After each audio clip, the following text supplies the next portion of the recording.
Really no question that changes need to be made to help the traffic congestion on I-35, but what are some of those changes that are needed? City of Austin and TxDOT want your input. KXAN's Casey James joins us live from I-35 and Highway 290 with more on this. Casey. Leslie, city officials and experts have been holding open houses to the public, getting their opinions on the problem areas on 35. Today they held one at the First United Methodist Church in Pflugerville, and they said Austinites' opinions is the first and most crucial step. I-35 is a main artery that runs from North Texas to the border. Billions of dollars in projects are in the works from DFW to San Antonio. For the Austin area, the I-35 project is being called Mobility Capital Area. Not to mean that I-35 will be torn up from end to end for X number of years, but we hope for some little improvements to start showing up and some medium improvements to start showing up 3 to 5 to 7 years from now. 250,000 people drive I-35 every day.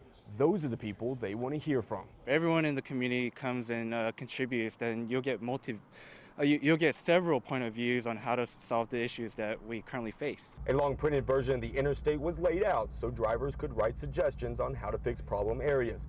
One reads, "This entrance ramp is too abrupt, dangerous." Another driver wrote, "Keep frontage road access from eastbound 71.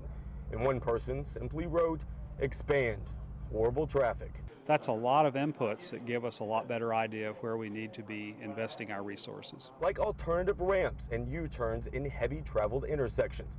Gary Schatz of Austin Transportation Department says lights, intersections, driveways, and side streets around 35 has a domino effect with traffic on the interstate. Those are the areas they want to focus on. When you have enough of them collectively, like a pearl necklace, they have greater value than the individual pearls. And the string that holds that pearl necklace together could be those express lanes. And those express lanes would be considered a major project and wouldn't even break ground for another decade. The smaller medium projects, you're looking at about 3 to 7 years away.